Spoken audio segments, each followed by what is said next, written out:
আসসালামু আলাইকুম। রুবেলের ব্যাপারে আপনারা জানেন যে রুবেল কিন্তু নিলামের তালিকাতেই ছিলেন না। পরবর্তী সময়ে খানিকটা প্রেশার দেয়া হয়েছিল, গণমাধ্যম সংবাদ মাধ্যমের তরফ থেকে প্রেশার দেয়া হয়েছিল। যারা অনফিল্ড নিয়মিতভাবে দেখেন তারা হয়তো বা বিষয়টা আরও অ্যাকুরেটলি বলতে পারবেন বা বুঝতে পারবেন। আমি মুখে আর কোনো কিছু না বলি।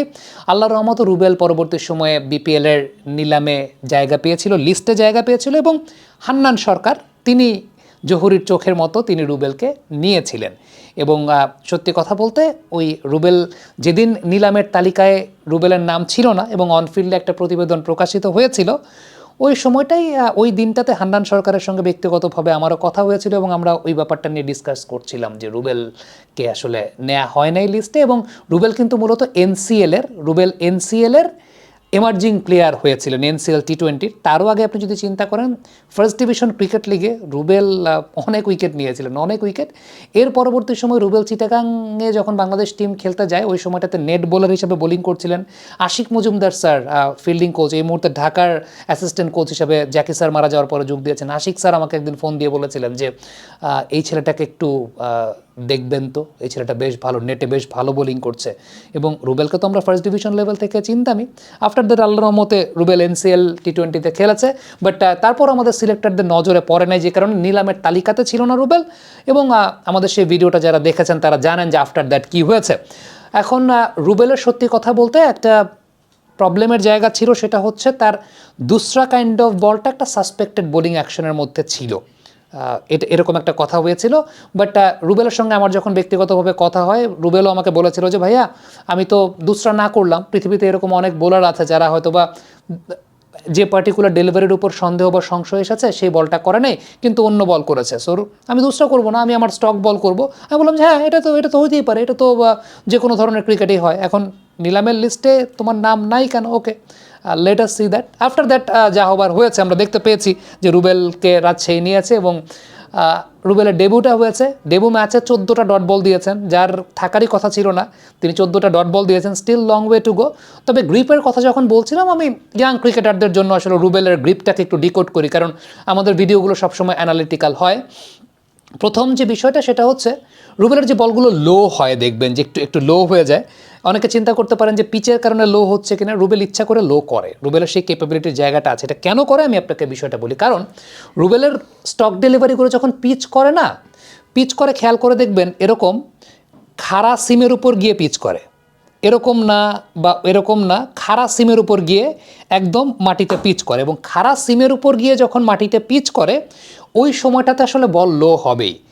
বল যখন ধরেন এরকমভাবে পিচ করছে তখন বল এক্সট্রা বিট অফ হাইট পেতে পারে, যখন বল লেদারে পড়ছে তখন সেটা স্কিড করতে পারে, কিন্তু খাড়া সিমের উপর যখন বল পড়বে, খাড়া সিমের উপর পড়লে বলটা আসলে লো হবে। এটা নিয়মের জায়গা। এবং রুবেল এক্ষেত্রে যে কাজটা করেন, তার স্টক গ্রিপটা তিনি ইন্ডেক্স ফিঙ্গার এবং মিডল ফিঙ্গার এই দুইটার মাঝখানে আসলে বলটাকে রাখেন এবং রিলিজের সময়টায় আসলে মিডল ফিঙ্গারটা যেটা আছে, মিডল ফিঙ্গারটাকে দিয়ে বলটাকে রোল করান।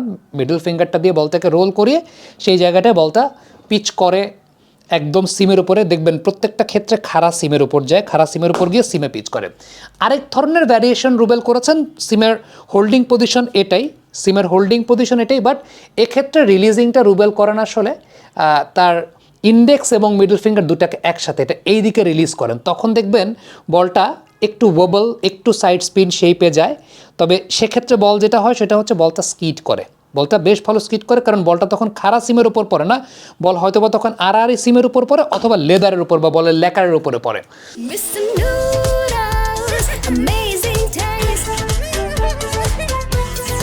সো এই দুই ধরনের ভ্যারিয়েশনটা রুবেলকে প্রথম ম্যাচে ইউজ করতে দেখা গেছে। বাট লেন্থ ম্যানেজমেন্টে তো আরও অনেক বেশি মাত্রায় পলিশড হওয়াটা খুব গুরুত্বপূর্ণ। বাংলাদেশে এই টাইপের বোলারদেরকে আসলে কেউ ওইরকমভাবে কখনো প্রমোটই করে নেই, বা এই ধরনের মিস্ট্রি স্পিনারদেরকে বাংলাদেশে কখনোই কেউ ওইভাবে চিন্তাও করে নেই।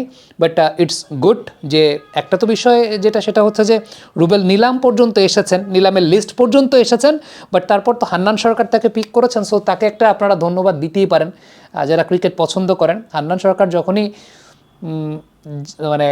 যখনই তিনি যে টিমের দায়িত্ব নিয়েছেন আমরা কিন্তু একটা চেঞ্জ দেখতে পেয়েছি। দেখেন সত্যি কথা বলতে এই বছর ঢাকা প্রিমিয়ার ডিভিশন ক্রিকেট লিগটা যে হলো, এখানে কিন্তু পক্ষপাতিত্ব বলেন বা কমিটির টিম বলেন, সেটা তো ছিল ধরেন মোহামেডান বা রূপগঞ্জ, তাদেরকে বলা হয় আর কি, মানে আমাদের ক্রিকেট পাড়ায় আলোচনা যেটা আছে, যেটা আগে আবাহনীর ক্ষেত্রে ছিল। আবাহনী তো আসলে কমিটির বাইরের টিম, মানে বিরোধী দল। সেই বিরোধী দল কিন্তু এবার চ্যাম্পিয়ন হয়ে গেছে। ইটস বিকজ মাঠের ক্রিকেটে হান্নান সরকার দলটাকে খুব ভালো মতো গুছিয়েছেন, এবং হান্নান সরকারের ওই কোচিং দক্ষতার যে জায়গাটা, সেই দক্ষতার জায়গাটা আসলে প্রশংসা করাটা সবচেয়ে ইম্পর্টেন্ট। রুবেলকে তিনি নিয়েছেন, রুবেলকে তিনিই নিয়েছেন, অন্য কেউ নেয় নেই। রুবেল নিলামেই ছিলেন না, সে রুবেলকে তিনি নিয়েছেন। রুবেল 2টা উইকেট পেয়েছে। দিস ইজ হাউ আমার কাছে মনে হয় যে ক্রিকেটিং ইকোসিস্টেমটা আসলে ওইভাবে যায়, এবং it's good to see Rubel performing, এবং performing very well, which was really আমার কাছে মনে হয় যে রুবেলের এই জায়গাটা উত্তরোত্তর সাফল্য অবশ্যই আমরা কামনা করি, এবং আমরা আশা করব যে এই ভ্যারিয়েশনের ভান্ডারে আরও ভ্যারিয়েশন যুক্ত করবেন। হ্যাঁ, সাসপেক্টেড জায়গা যেটা আছে, দ্যাটস আ ডিফারেন্ট ইস্যু, ওই বল না করলেই চলে। এটার বাইরেও আরও 3-4 ধরনের ভ্যারিয়েশন রুবেল আবিষ্কার করবেন বা তিনি করবেন, সেটাই আমরা প্রত্যাশা করি। এবং যেটা হয় যে আসলে চাইলে কিন্তু বোলাররা পারেন, কিন্তু সেটার জন্য মোটিভেশনটা তো লাগে। রুবেল যদি এবার বিপিএল না খেলতে পারতো, হয়তো বা রুবেলকে আগামী বছরও ওই ফার্স্ট ডিভিশন লিগই খেলতে হতো, অথবা এসে কালেভদ্র এনসিএল খেলতে পারতো।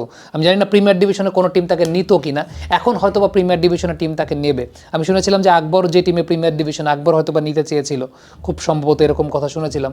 বাট ফ্যাক্টের জায়গাটা হচ্ছে যে বিপিএল একটা এক্সপোজার পেয়ে গেছে।